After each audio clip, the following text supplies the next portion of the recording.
Bonjour. Alors, comme d'habitude, je vais attendre les participants retardataires. J'attends jusqu'à 11h02 avant de démarrer.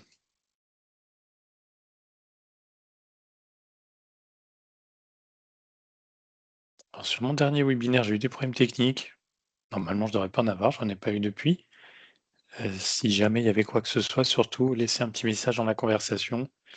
L'autre fois, enfin, pour ceux qui étaient présents, vous l'avez fait, mais j'ai rien qui est arrivé, donc je me suis rendu compte au bout d'un moment que j'étais seul.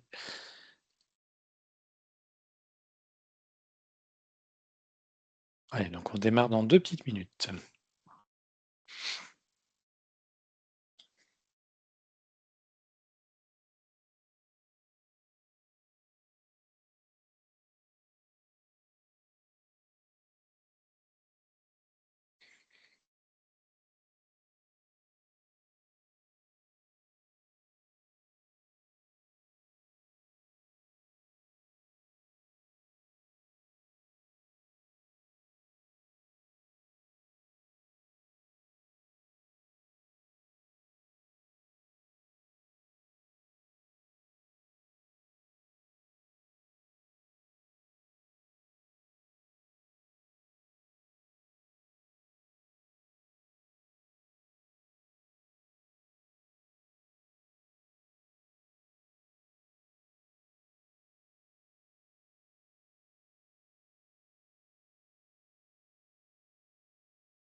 Allez, parfait, on va démarrer.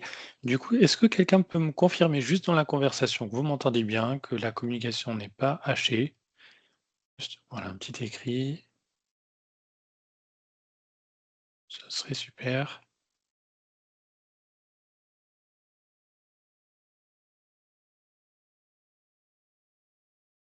Parfait, très bien. Merci beaucoup en tout cas pour votre retour. Moi, je suis sûr que ça va. Très bien, donc aujourd'hui, on est ensemble pour parler de langue étrangère, et on va essayer de voir ensemble toute une série d'outils qui vont être intéressants pour pouvoir utiliser les langues étrangères, en particulier par écrit, que ce soit pour des mails, pour des textes et autres. Donc, il y en a plusieurs, et aujourd'hui, c'est pas facile de trouver le bon. J'ai choisi de faire ce webinaire parce que j'ai constaté avec les différents échanges que j'ai avec les apprenants et formateurs, que tout le monde utilise des outils un petit peu différents. Et aujourd'hui, à l'ère de l'intelligence artificielle, ben, beaucoup utilisent uniquement l'intelligence artificielle, ce qui est selon moi une erreur parce que ça limite le recours, bah, à notre capacité de réfléchir, à notre capacité de jugement avec une seule option qui paraît souvent, très intéressante. Le résultat est plutôt bien la plupart du temps, mais plutôt bien fait pas qu'il est parfait ou qu'il nous convient. Donc l'idée, c'est d'aller apprendre, bah, étape par étape tous les outils à notre disposition. Il y en a plusieurs que vous connaissez, puis d'autres que vous allez probablement découvrir, et à partir de là, bah, on fera, un petit tri et on essaiera de ressortir ce qui est bien, ce qui fonctionne moins bien avec, différents conseils. Très bien. Alors, je vais mettre un petit pointeur qui m'aidera, voilà, à noter des choses si besoin.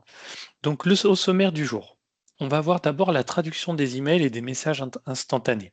Avant d'utiliser des outils compliqués de traduction ou d'aller sur des sites internet, ben, en fait, il y a déjà des outils qui sont déjà prévus dans notamment vos boîtes email. Donc, on va regarder ça tout de suite. Ensuite, on va voir les outils de traduction en ligne. Vous en connaissez probablement certains que vous utilisez. Je vois que parmi les participants, il y a des personnes qui suivent des formations en anglais chez nous. Donc, vous en utilisez probablement. On va en voir quelques-uns et puis surtout voir les différences entre les uns et les autres.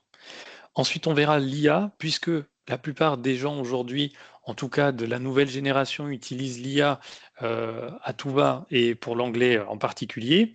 Du coup, on va essayer de poser un exemple de prompt à utiliser qui permette de faire appel à son cerveau et pas uniquement faire confiance à l'IA. Donc c'est un prompt un petit peu avancé, mais qui est intéressant. Et enfin, des conseils synthétiques sur voilà, ce que je vous recommande. Alors, la traduction des mails et messages instantanés. Globalement, ça va être assez rapide. que ce soit Gmail ou Outlook, les 2 plus grandes messageries utilisées. Les autres, c'est pas toujours le cas, mais en tout cas sur ces 2-là, tout le temps. Ils proposent des outils de traduction automatique des emails réceptionnés. Donc on parle bien des emails réceptionnés, c'est pas pour l'écriture, c'est pour ceux que vous recevez en langue étrangère. Donc il y a un petit, bouton, traduire, je l'ai montré ici là, entouré en rouge, qui permet de traduire instantanément le message. Donc je vous montre ça tout de suite en réel pour voir ce que ça donne. Donc j'ai un message qui est présent ici, qui est celui qui est montré là dans la démonstration, que je reçois de la part d'un certificateur qui s'appelle Cambridge. Du coup, ce certificateur, on échange beaucoup. Malheureusement, la certification Cambridge que l'on proposait n'est plus éligible au compte personnel de formation. Mais en tout cas, j'ai toujours des relations avec le certificateur. Excusez-moi. Et donc, je vais vous montrer comment ça se passe. Le mail est en anglais. Donc, si jamais il y a une difficulté de compréhension, vous avez un petit bouton qui est ici où par les 3 petits points, on obtient la même chose et traduire le message. Et automatiquement, le message va apparaître en français, avec une traduction qui est vraiment bien faite. Hein, pour le coup, elle est efficace. Donc c'est quelque chose que j'utilise parce que parfois je reçois des mails en espagnol. Moi-même, j'apprends l'espagnol. J'ai un niveau B1 qui ne me permet pas de comprendre un langage compliqué ou quand quelque chose est trop technique ou voilà, il y a trop de mots que je ne comprends pas. Et ben, je fais parfois une petite traduction qui me permet rapidement de comprendre le contexte. Et puis ensuite, je réfléchis à traduire des mots, à noter mon vocabulaire, etc. Donc ce petit outil de traduction est présent également dans Google, dans Gmail, de la même façon. Voilà. Et après, on peut revenir à l'original. Et on peut changer la langue de traduction sans problème. Donc ensuite, dans d'autres outils comme Teams par exemple, et je sais que j'ai des apprenants, donc j'en parle de Teams parce que nos apprenants utilisent Teams dans le cadre de la formation. Quand vous recevez un mail, par exemple ici, d'une de nos formatrices, enfin un message instantané, pardon, d'une de nos formatrices ici, Maria, qui est en anglais, vous avez la possibilité de le traduire avec un petit bouton. Et souvent, on n'y fait pas attention. Et ce petit bouton, pareil, vous fait une traduction instantanée. Donc si vous êtes d'un niveau en langue qui est, plutôt débutant, A1, A2, et ben, pour le coup, ce type de traduction, est vraiment intéressante et ça évite, ça économise en tout cas, vous n'êtes pas obligé systématiquement d'aller chercher dans le dictionnaire chacun des mots pour reconstituer le sens de la phrase. Pour faire une conversation en conserver l'instantanéité de ces échanges, puisque c'est l'objectif, pour le coup, c'est plutôt intéressant. Ici, il y a juste à répondre par yes, no, I agree, okay for me, that suits my agenda, ce que vous voulez. C'est tout à fait intéressant. Donc, je vous montre également dans Teams, je vais prendre un des messages de Maria pour vous montrer à quel point c'est super efficace. Voilà, je vais vous partager Teams. Donc on fait tout plein, enfin on échange tout le temps avec Maria. Donc ici, vous voyez, j'ai un message par exemple, je fais juste traduire et hop, il apparaît en français. Donc c'est vraiment très intéressant. Et après, je peux revenir au message original ou changer la langue de traduction. Voilà. Donc dans Teams, pour ceux qui travaillent à l'international, qui ont des échanges internationaux ou ceux qui sont en formation et pour le coup ont des échanges en anglais avec leur formatrice, bah, c'est très intéressant. Si vous ne comprenez pas le contenu, eh ben, au moins vous êtes sûr de ne pas passer à côté. Ensuite, au-delà de ces outils qui sont déjà prévus et souvent sous-utilisés, on passe par d'autres plateformes pour aller traduire des choses alors que tout est déjà clé en main. On va maintenant regarder les outils de traduction en ligne. Alors avant de parler des outils de traduction, ce que je vous conseille d'ores et déjà, c'est d'utiliser un dictionnaire en ligne ou un dictionnaire papier, hein. Les dictionnaires papier sont très bien, on les utilise de moins en moins. Mais pour le coup, des dictionnaires en ligne, moi, ce que je vous conseille, c'est un site qui s'appelle Word Reference. Donc, j'en parle souvent.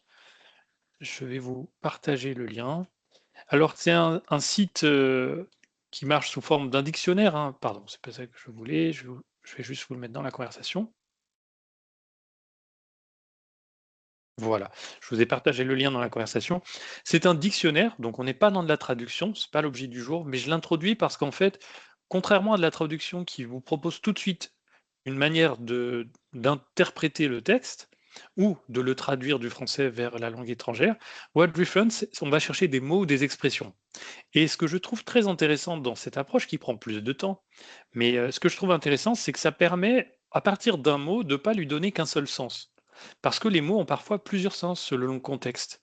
Et en anglais, c'est d'autant plus le cas qu'il y a tout ce qu'on appelle phrasal verbs, des go up, get down, get around, etc.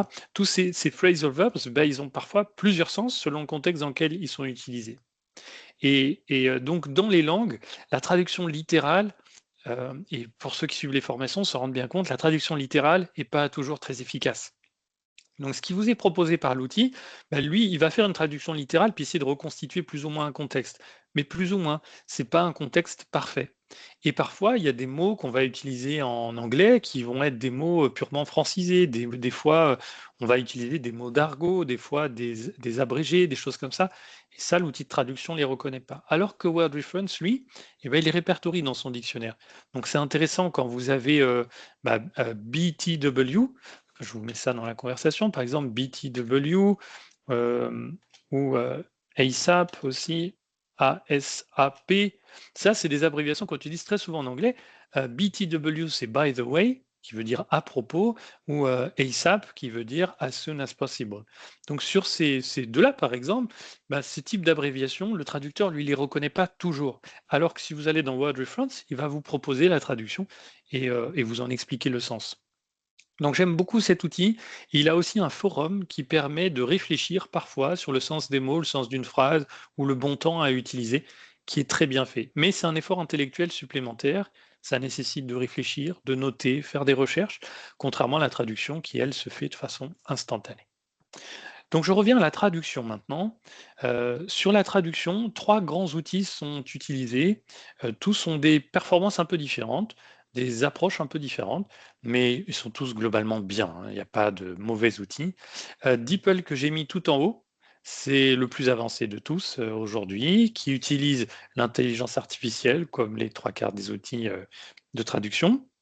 Vous avez Google Traduction, très connu, très utilisé et plus vieux que DeepL. Et puis Reverso, qui est un très bon outil, assez ancien aussi, et qui perd un petit peu en utilisation, parce qu'il n'est pas très sexy et tout ça, mais il est super parce qu'il contextualise des mots et pour le coup peut vous les montrer avec des sens différents dans différents contextes. Donc il fait la traduction, mais pas que, il fait aussi dictionnaire Reverso. Donc pour le coup, c'est un outil que j'apprécie bien. Alors, on va essayer de voir un petit peu ces 3 outils et puis, voir comment ça fonctionne. Je vais commencer par exemple par DeepL. Je vous le mets ici, hop, voilà. DeepL, je vais ouvrir aussi Google Traduction et ouvrir Reverso. Et ce qu'on va faire, parce que l'idée de nos webinaires, c'est pas seulement de faire une jolie démonstration, mais aussi d'apprendre des choses.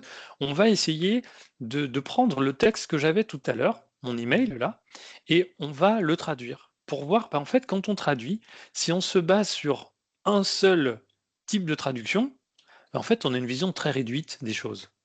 Donc, je vous montre. On va prendre ici de l'anglais vers le français. Donc, ce qui est intéressant dans DeepL, c'est qu'on peut aussi faire lire le texte. Et ça, c'est plutôt pas mal parce que ça permet de voir aussi la manière dont on prononce, qui est un vrai sujet pour les Français, la prononciation, parce que nous, on a quelque chose d'assez monotone quand on parle. C'est pas trop il n'y a pas trop de syllabes où il y a une forte intonation, des syllabes fortes, alors qu'en anglais, c'est très important. Les syllabes fortes, pour le coup, elles peuvent changer complètement la manière dont c'est perçu par la personne. Si vous n'allez pas accentuer la bonne syllabe, la personne peut ne rien comprendre. Je vous donne un exemple, un mot qui du français à l'anglais est le même, le mot référence en français, qui est reference en anglais. Si vous dites reference, l'interlocuteur comprend rien. Chocolate, on ne comprend pas. Chocolate, reference. Vous voyez, la syllabe forte, elle est au début. Chocolate et reference, elle est au début aussi. Donc très important, il faut qu'elle soit faut qu'on mette l'accent tonique sur cette première syllabe. Et puis il y a des syllabes mâchées avec quelque chose qui s'appelle le schwa, qui est présenté pour ceux qui suivent les formations chez nous dans les modules d'anglais, dans la partie lecture et prononciation. J'ai fait tout un truc où je parle du schwa, c'est le petit E à l'envers en phonétique, qui est la syllabe mâchée qui fait juste un petit E, comme dans, au lieu de reference, vous dites reference. On entend un uns. Et bien ce petit E, chocolate, on ne dit pas chocolate, mais chocolate. Et c'est ce qui fait le E dans let. Et bien ça, c'est un choix. Il est très utilisé en anglais. Et en fait, il vient contrebalancer une syllabe forte. Vous avez une syllabe forte avec un accent tonique, cha, et puis après, clut, la fin qui doit être mineure. Et donc, on va faire que des trucs tout mâchés, tout petits. Et on utilise ce choix. Donc, DeepL est intéressant pour ça parce qu'il va pouvoir lire le texte et vous allez pouvoir entendre la manière dont c'est prononcé. Donc, je colle mon texte, traduction instantanée, je l'ai là, pas de problème, ça fonctionne. Et puis en dessous, vous avez la possibilité de l'écouter. Hein. Ok, donc là, on est déjà sur un outil, vous voyez, super efficace. Et quand on clique sur un mot, on a des alternatives qui sont proposées. Donc on va pouvoir dire, bah, là, c'est traduit disponible, mais je trouve que c'est pas tout à fait disponible, c'est plutôt lancé. Vous avez des alternatives, donc c'est vraiment très bien fait, c'est un excellent outil. Ensuite, essayons avec Google Traduction. Hop, la même chose, j'ai une traduction en direct, la possibilité d'écouter, super, les outils, on voit qu'ils se ressemblent trait pour trait. Là, je suis dans Reverso, de l'anglais vers le français, je colle mon texte, tout pareil, et même la possibilité d'écouter. Reverso, je l'aime beaucoup parce que vous voyez, là aussi, un truc qui est nouveau qui s'appelle rephrase, donc reformuler. Il peut reformuler le texte. C'est-à-dire dire, bah, au départ, j'ai saisi un texte en anglais qui n'était pas top, c'est moi qui l'ai écrit. Je suis plutôt débutant, donc je ne suis pas sûr que ce que je fais, c'est bon. Et ben, vous pouvez faire rephrase ici et hop, vous avez le nouveau texte reformulé en anglais avec un anglais plus correct ou plus poussé. Donc voilà des outils très intéressants. Mon préféré étant Reverso, mais le plus performant étant DeepL. Voilà. Vous voyez que globalement, encore une fois, on est sur des outils anglais, enfin américains. Voilà, ils sont un peu plus avancés que nous d'un point de vue numérique. Reverso, je ne sais pas d'où ça vient.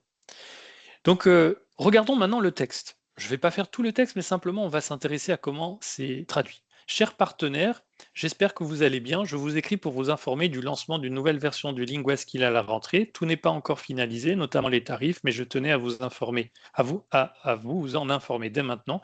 Le nouveau LinguaSkill sera disponible en septembre 2025. La version actuelle sera progressivement supprimée. OK.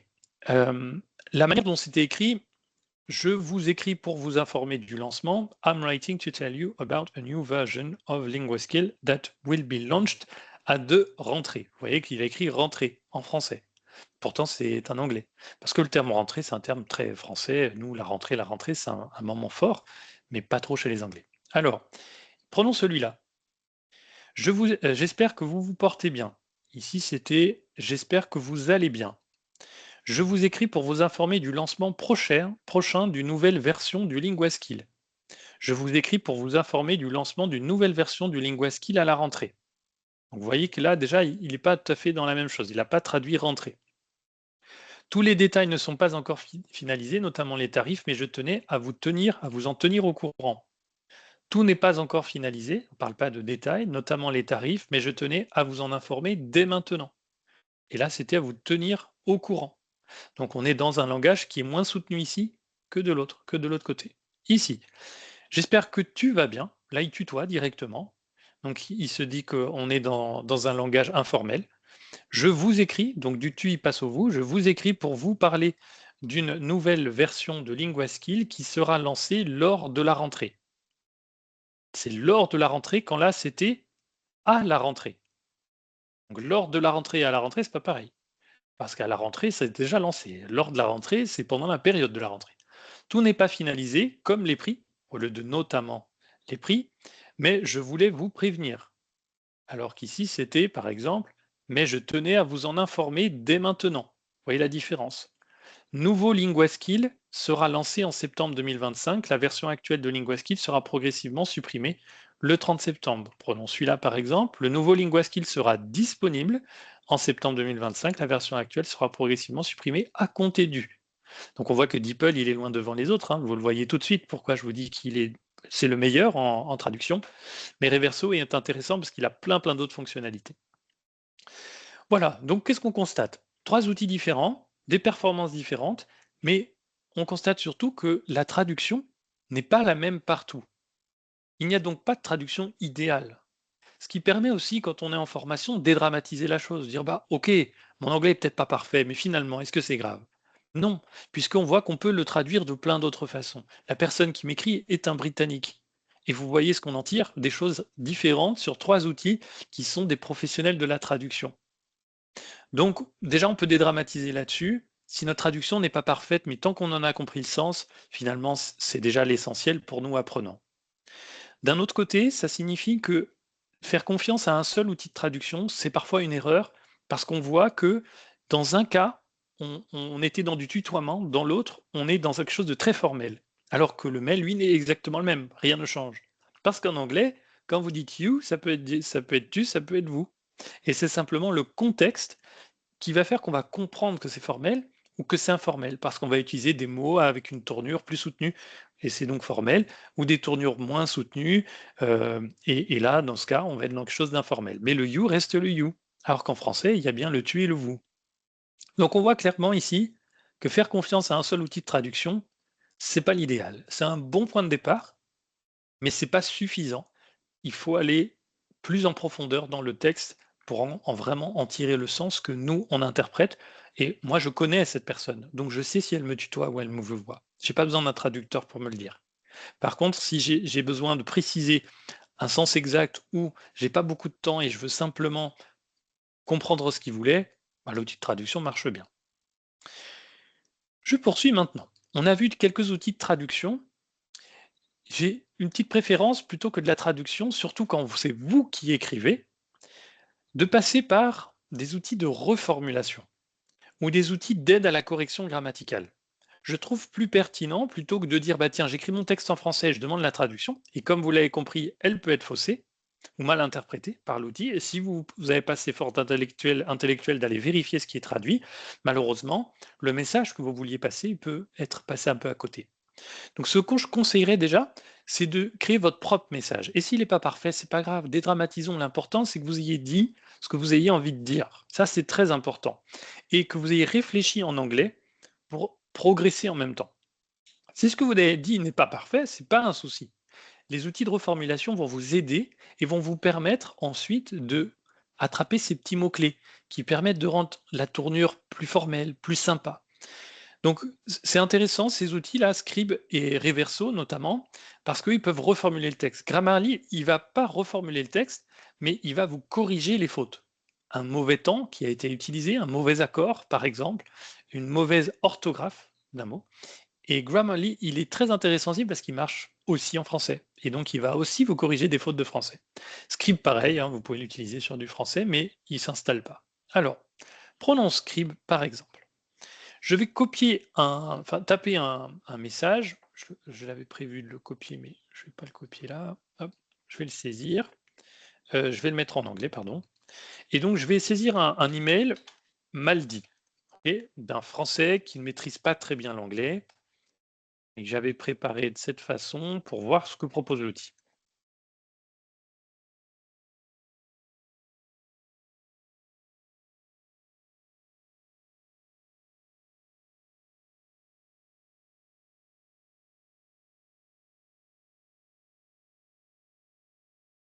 Et thank you. Et voilà. Donc, je vais créer un petit mail. Bonjour, je souhaite obtenir des informations concernant votre formation en ligne. Est-ce que vous pourriez m'envoyer un programme et le prix? Donc c'est mal dit, il y a des petites fautes, mais c'est volontaire pour que vous puissiez voir, eh bien, comment l'outil va traiter les choses. Par exemple, thanks tout seul ou thank you, mais pas thanks you. Donc on va voir comment tout ça il évolue. Donc je fais paraphrase ici, hop, et voilà. Il me remplace good day par hello. Si je clique dessus, il me propose d'autres tournures qui existent en anglais, qui permettent de dire bonjour et qui se disent couramment dans le cadre d'un mail. I would like to ask you information about your online training. Là, il n'a rien changé. Can you email me the program and the cost au lieu de price? Et donc, il me propose aussi de mettre price et thanks you. Il a laissé thanks you avec la petite erreur. Donc, l'outil n'est pas parfait, mais il va permettre de reformuler. Testons maintenant avec Reverso. Je vais copier-coller ce texte, hop, et on va voir ce que Reverso nous propose. Plus tard, au revoir, hop, et je vais faire rephrase.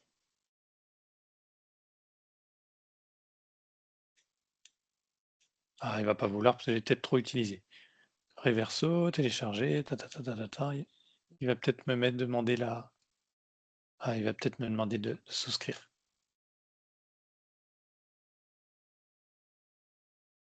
Aucune alternative, texte trop court ou trop complexe. Et 20 essais restants. Moi, j'ai peut-être déjà fait trop d'essais si ça se trouve. Il en veut pas. Donc Reverso, pas idéal dessus. Et Grammarly, je ne peux pas le tester ici parce que c'est pas un outil, on va déposer un texte. C'est au fur et à mesure que vous écrivez. En fait, vous aurez l'outil Grammarly qui va s'afficher en haut.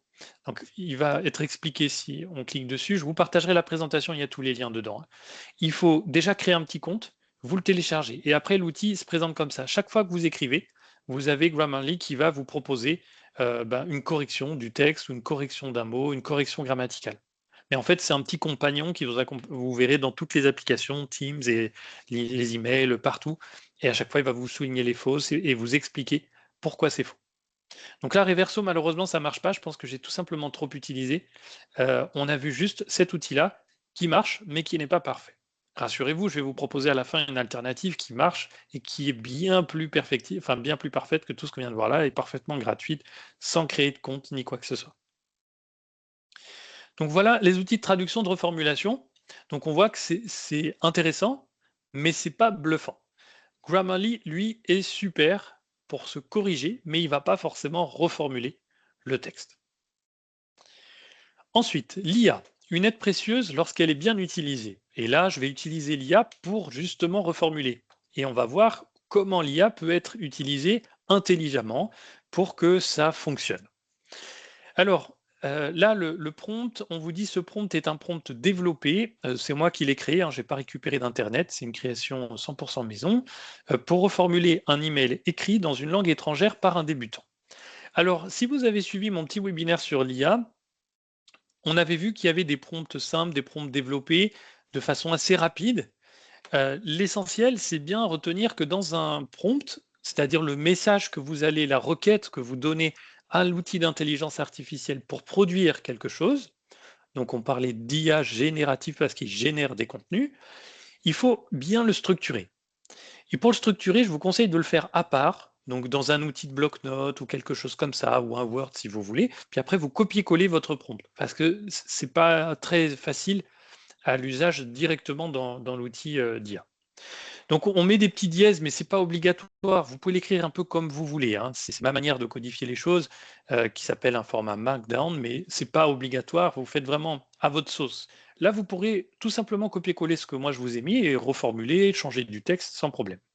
Donc on vous dit reformuler un email, c'est le but de ma demande. Reformuler un email rédigé, une petite faute, rédigé avec un accent, par un débutant en langue. Contexte de l'email à renseigner, objectif de l'email à renseigner, me demander de copier-coller le contenu de l'email à reformuler, puis l'analyser avant de passer à l'étape suivante. Donc ça, quand vous faites de l'IA, c'est très important de lui donner plein d'infos comme ça et pas lui dire des choses que vous voyez parfois par ce que j'appelle des charlatans de l'IA sur LinkedIn et autres qui vous disent demandez à l'IA, déjà faut le tutoyer. Alors pourquoi l'IA c'est pas votre copain, c'est pas lui s'en fiche, vous le tutoyez, vous lui voyez, vous lui mettez un verbe à l'infinitif, c'est pareil, hein. Faut se dire que c'est une machine, c'est pas votre ami. Donc moi personnellement, je choisis de jamais le tutoyer, jamais lui dire s'il te plaît ou merci. C'est une machine. Point. Donc je le traite comme une machine. Je lui mets des verbes toujours à l'infinitif, et puis je vais structurer mon contenu avec des étapes, ici des instructions. Alors que dans ce que j'appelle les charlatans de LinkedIn, là, ils vont vous mettre des modèles de prompt où on dit tu es un spécialiste de l'anglais et tu vas traduire l'email. Très honnêtement, testez, vous aurez des résultats qui ne seront pas à la hauteur. Les gens, tout le monde s'improvise aujourd'hui expert de l'IA. Il faut savoir que personne ne connaît comment fonctionne précisément l'IA, quels sont les algorithmes utilisés. Donc personne n'est en réalité expert. Certains ont plus d'expérience que d'autres, certains ont fait plus de tests que d'autres, mais des vrais experts, mis à part ceux qui travaillent dans ces structures où tout est confidentiel, il n'y en a pas vraiment. Et puis c'est nouveau. Donc même chose, il faut dédramatiser. Il faut tester des choses et puis voir si ça marche. L'approche que je vous propose là, c'est une approche qui est mûrie, c'est-à-dire elle est utilisée par des recommandations OpenAI. On s'est formé pendant plus d'un an aux outils, à comment rédiger un prompt. On a fait plein de tests dans des langages différents, notamment du JSON, du Markdown, du français classique, plein de choses. Ça, c'est ce qui semble être le plus pertinent. Donc, c'est ce que j'utilise. Mais je n'ai pas la prétention de vous dire que c'est ce qu'il y a de mieux. En tout cas, ça marche bien. Ça, j'en suis sûr. Donc, vous avez des instructions. on lui dit demande-moi de copier-coller le contenu. On ne lui met pas tout directement. Je te donne les instructions, puis je te fournis. Donc on lui copie-collera le contenu. On lui demande de l'analyser avant de passer à l'étape suivante. Point important, il ne faut pas aller trop vite dans l'IA. Il faut vraiment y aller étape par étape et donc lui dire d'abord tu me fais ça, puis on passe après. Sinon, lui, il va tout traiter d'un coup. 2. Lister les éléments à reformuler. Donc il va lister dans mon mail tout ce qui ne va pas. Pour chacun, me proposer une reformulation en justifiant les propositions. Donc je ne veux pas juste qu'il me les reformule, je veux qu'il me dise pourquoi je dois les reformuler. Donc vous voyez, c'est une approche déjà un peu plus intelligente de l'IA que de lui dire fais-le moi et c'est fini. Ensuite, rédiger 3 propositions d'email reformulées. Donc il doit me proposer 3 modèles d'email complètement formulés, me demander d'en choisir une avant de passer à l'étape suivante. Donc il doit me choisir moi, je dois choisir la proposition sur les 3 qu'il me propose. Encore une fois, c'est toujours moi qui garde la main. Ce n'est qu'une machine. Ensuite, pour parfaire mon niveau en langue, me fournir une liste de vocabulaire de 5 à 20 mots ou expressions du français vers la langue utilisée. Donc, c'est bien de vouloir que l'outil fasse tout, mais moi, ce que je lui dis, c'est j'ai envie d'apprendre aussi. Donc, donne-moi aussi des mots que je dois apprendre à partir de ce que j'ai demandé. Et enfin, on lui donne des informations sur le type de réponse. Quel est le ton qui est souhaité? Moi, je lui ai donné du texte qui n'est peut-être pas bien écrit. Donc, qu'est-ce que je veux faire ressortir? Du formel, de l'informel, du professionnel, de l'amical, de l'engageant, peu importe. Je peux mettre plein de choses dans le ton. Langue de l'email et langue de réponse, très important. Vous verrez que l'IA, quand vous commencez à lui faire du français-anglais, il sait très bien le gérer, mais dès que vous lui mettez de l'anglais, il va vous répondre en anglais. Sauf que si vous êtes débutant en anglais, bah, pas de bol, vous n'allez pas comprendre ce qu'il vous dit. Donc il vous faut les deux. Lui dire la langue de l'email que je t'ai transmis, c'est en anglais, mais ma langue de réponse, c'est en français. Tu vas m'écrire en français. Et on pourrait lui faire langue de réponse espagnole si je suis espagnol. Peu importe, il gère un nombre très important de langues. Donc testons ça pour voir ce que ça donne. Je vais reprendre du coup, hop, mon petit texte. Je prends le prompt. Quand je vous ai dit le mettre dans un bloc-notes, je vais vous montrer ce que c'est concrètement qu'un bloc-notes. C'est ce petit truc là, vous savez, vous tapez bloc-notes sous Windows, puis vous mettez votre texte dedans. Vous le préparez ici, puis vous le collerez. Je vous conseille vraiment de faire ça, parce que la mise en forme est compliquée dans les chats des prompts. Donc contexte de l'email, c'est mon petit mail de tout à l'heure, là, Good Day, avec mes petites fautes. Donc je vais lui dire simplement, bah, le contexte, c'est simplement, je souhaite transmettre un email à un organisme de formation pour obtenir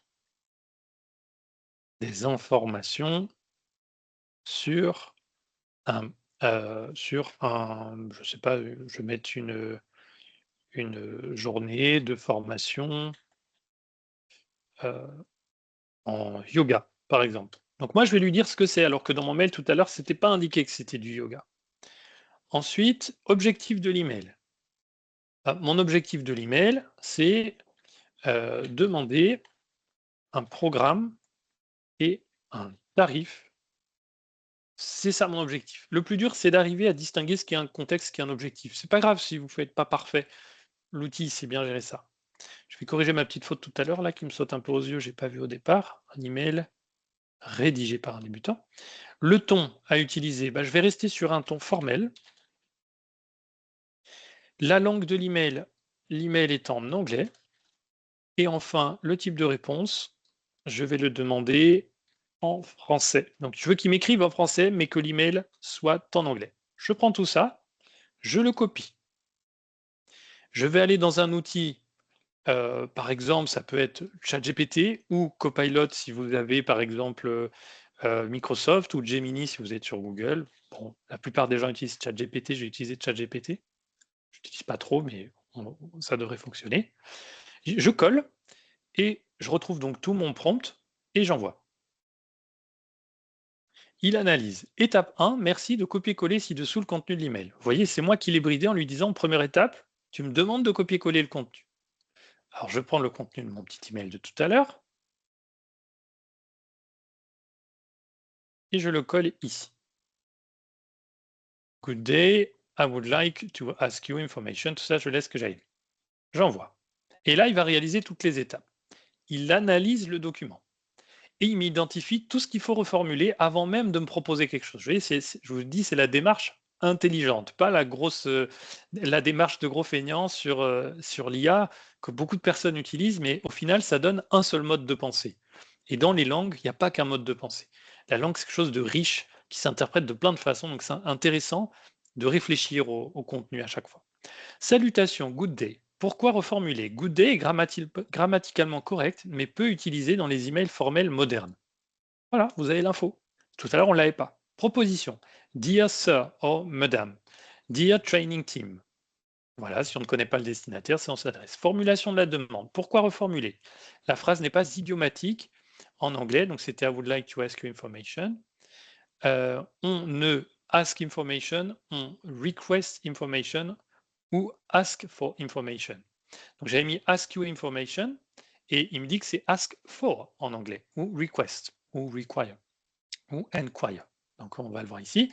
I would like to request information about your online training. I am writing to inquire about your online training program.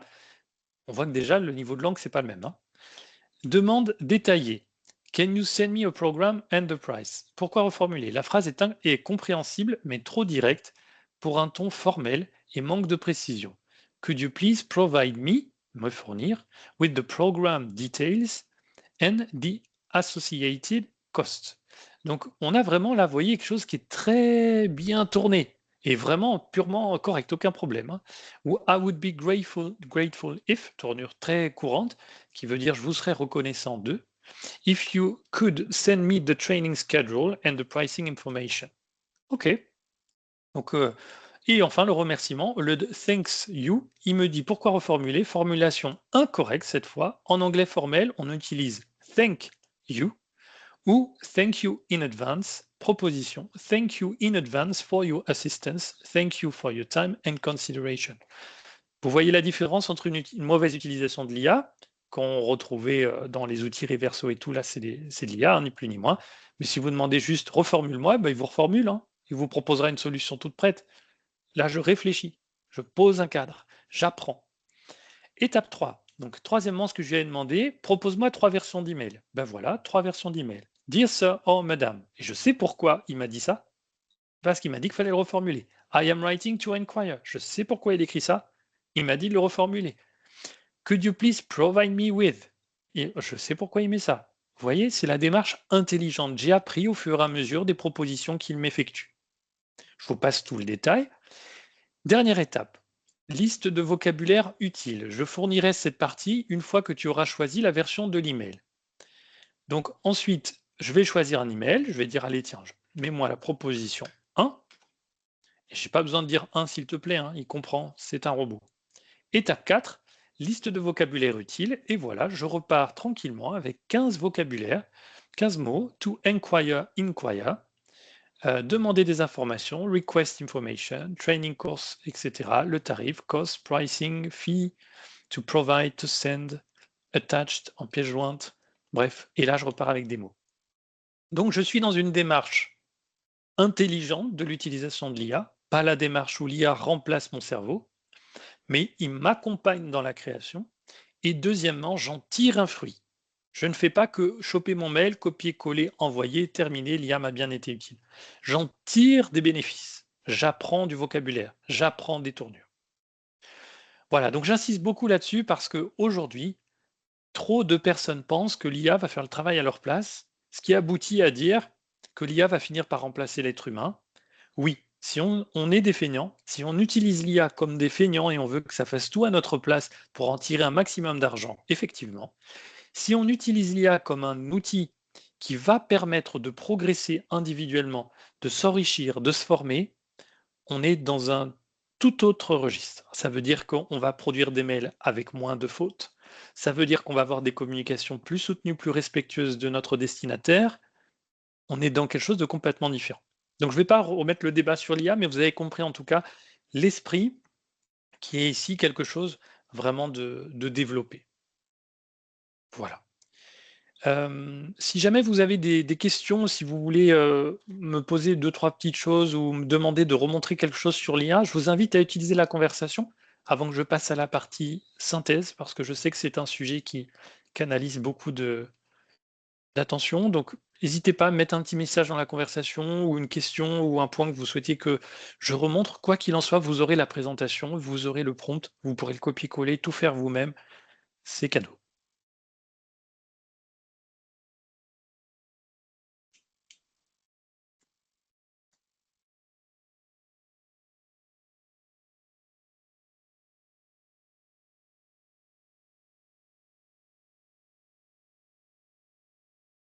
Une personne est en train d'écrire, va attendre que la réponse soit, enfin que la question soit posée.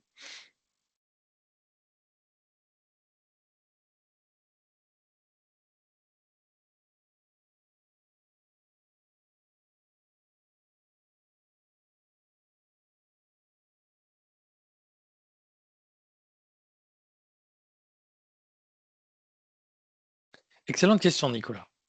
Merci de la poser. Est-ce que l'utilisation de l'IA pour une conversation orale en anglais peut être intéressante avec aussi un prompt? Oui, pourquoi pas? J'avoue que c'est quelque chose que je suis en train de tester, donc je ne peux pas vous dire un grand oui. Heu, Personnellement, de l'expérience que j'ai et des connaissances que j'ai qui ont utilisé l'IA, mais pas par des prompts, ils ont utilisé plutôt des outils clés en main, dont un qui s'appelle Practica. Je vous mets le nom. Je crois que ça s'orthographie comme ça, Practica. Alors c'est un outil, ça vend un petit peu du rêve, hein. C'est 90 € l'année, je crois, si je dis pas de bêtises. Vous pouvez converser, dans je ne sais combien de langues. C'est une conversation instantanée. C'est attirant. On se dit: «OK, c'est pas cher, c'est intéressant, je vais pouvoir converser».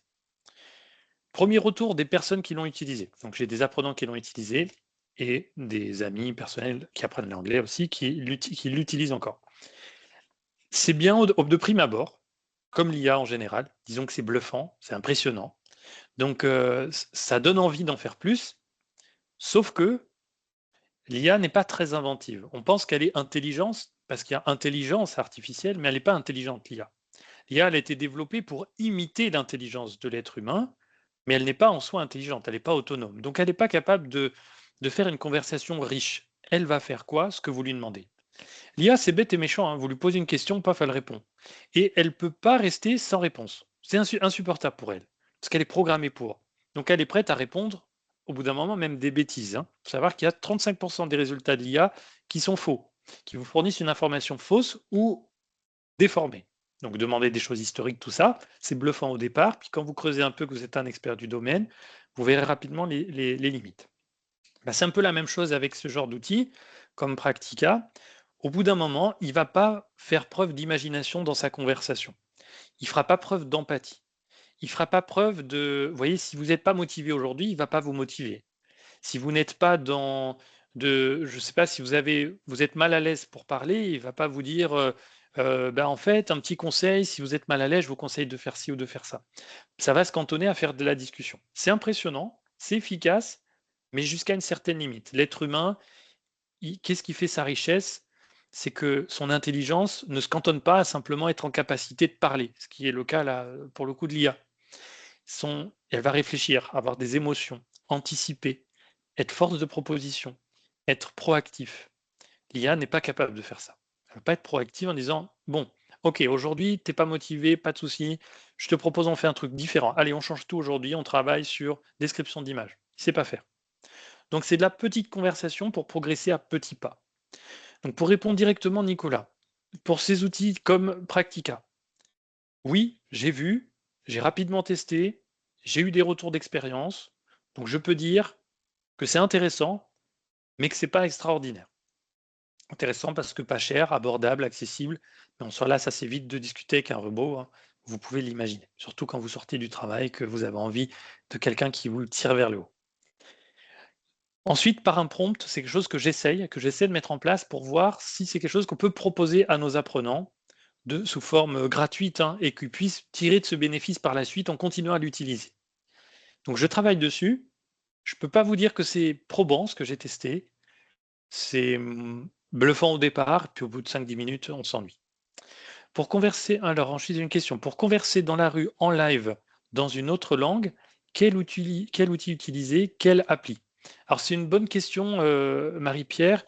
Sur converser dans la rue en live, c'est-à-dire ce que vous voulez, c'est de la conversation instantanée avec d'autres personnes du monde entier? Est-ce que vous pouvez me confirmer que c'est bien ça? Oui. Alors j'ai plus en tête le nom, j'ai une appli qui semble intéressante. Je ne l'ai pas testée, je suis honnête avec vous, je ne peux pas vous dire si c'est bien, mais je vous enverrai si d'autres personnes qui sont présentes ont le nom de l'appli. Vous pouvez le mettre. Je sais qu'il y en a un petit qui existe, mais j'ai un doute.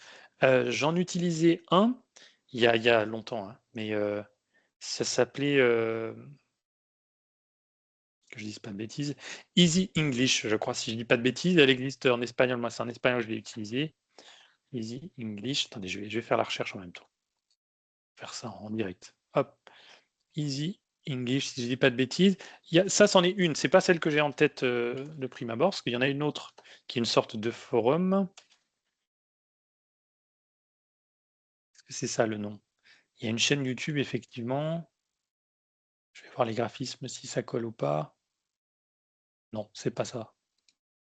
Bon, je recherche Marie-Pierre et je vous envoie ça par mail. Et comme ça, tout le monde en bénéficiera de ce que je vous partage, hein. Mais merci beaucoup pour votre question en tout cas. Je vous mettrai ce que je vous envoie la présentation toujours et puis le replay par mail. Donc je vous mettrai la réponse à cette question. Parce que je sais qu'il y a une appli, une sorte de forum global, et moi j'ai utilisé Easy Spanish qui était intéressant parce qu'il avait un forum, mais il faut payer un abonnement pour accéder à ce forum. Et je suis quasi sûr qu'il existe une appli gratuite qui fait ça. Il faut juste que je recherche, parce que j'ai un doute, je ne me rappellerai pas du nom comme ça, je ne voudrais pas vous dire de bêtises. Parfait. Eh bien, s'il y a d'autres choses, surtout n'hésitez pas à mettre un petit message dans la conversation. J'ai pour ainsi dire terminé, je vous fais juste un mini récap. Mes conseils. Alors, les conseils que vous font 3P, c'est des conseils, encore une fois, en toute intelligence. Moi, si je fais les webinaires, c'est pas pour vous vendre spécifiquement. Je le fais vraiment par plaisir sur des thématiques qui nous sont chères ou qui nous sont remontées et on se dit, il y a quelque chose à faire, il faut rétablir une petite vérité, donner quelques outils. Donc, qu'est-ce qu'il faut faire? Premièrement, se former. Avoir la prétention d'utiliser une langue sans la maîtriser, c'est un mirage. Ça marche temporairement et c'est comme l'IA, hein. L'IA, c'est la même chose. C'est bluffant, c'est impressionnant. Oui, soyez expert du domaine, puis vous verrez que l'IA aura ses limites assez rapidement. Donc, il faut se former. Il faut comprendre la langue pour ensuite être capable de vérifier si une traduction est bonne ou pas bonne. Ensuite, de pouvoir en tirer les bénéfices. Donc, ce que je propose, c'est de se former. Alors, se former, ça veut dire quoi? Ça veut dire arriver jusqu'à minima, en langue en tout cas, sur un niveau B1, B2. B1, B2, c'est le niveau qui vous permet de comprendre une structure déjà de phrase, d'être capable de la lire, de l'interpréter, et même si vous ne comprenez pas tout le sens, d'en déduire ce qui est véhiculé. Donc, vous maîtrisez les temps en B1, B2, vous maîtrisez les conjonctions de enfin, les conjonctions de coordination, subordination, tout ce qui est mot de liaison et compagnie. Donc, vous avez un niveau suffisant pour bien juger une traduction. Deuxièmement, traduire. Traduire, c'est très bien. Il ne faut pas dire qu'il ne faut pas traduire, ce serait une bêtise de vous dire ça. C'est vrai, c'est bien de traduire. Mais il faut comprendre le sens de ce qui est traduit et il faut en acquérir le vocabulaire pour que ce soit efficace. Troisièmement, il faut écrire et parler. Faire une langue sans la parler, sans l'écrire, ben, c'est assez limité. Vous aurez qu'une compréhension écrite et une compréhension orale, mais aucun moyen de vous exprimer. Donc pour la mettre en pratique, ce qu'il faut, c'est écrire, parler, et c'est réfléchir, pratiquer. Donc c'est-à-dire réfléchir à tourner les mots, et à partir de la manière dont la personne va réagir à votre message, vous pourrez savoir déjà si le message est bien passé, si c'est compris, pas compris. Ça, je pense, tous ceux qui suivent une formation savent exactement de quoi je parle. Vous avez une idée en tête, vous la dites, puis la personne vous répond un peu à côté. Oh là, je suis pas dedans. Donc, il faut que je reformule. Et donc, de fil en aiguille, on arrive au sens final de ce qu'on voulait dire. Et là, on reformule notre phrase. C'est acquis. La fois d'après, on sera bien posé la question. C'est pareil à l'écrit. Donc, il faut pratiquer, faire des erreurs pour que ça fonctionne. Et après, on mûrit tout ça. Ensuite, il faut reformuler. Une fois que vous avez fait des écrits, vous avez parlé, que vous avez vu que c'était pas bon ce que vous disiez, vous vous rendez compte qu'à terme, vous avez acquis plus de compétences. Il faut apprendre à reformuler ce texte. Donc, utiliser des outils de reformulation, C'est très bien, comme le prompt que je vous propose, demandez à un formateur si vous avez la chance d'être accompagné par un formateur, mais apprendre à reformuler. Ça permet de mettre en pratique, mais surtout de s'auto-évaluer. Est-ce que ce que j'ai dit était bon? Et comment je peux le dire mieux pour le remettre en pratique par la suite? Du coup, vous tirez des bénéfices de tout ça. Donc vous vous reformez sans forcément payer une formation, mais vous arrivez à acquérir, à tirer des choses de tout ce que vous venez de faire, traduire, écrire, parler, reformuler.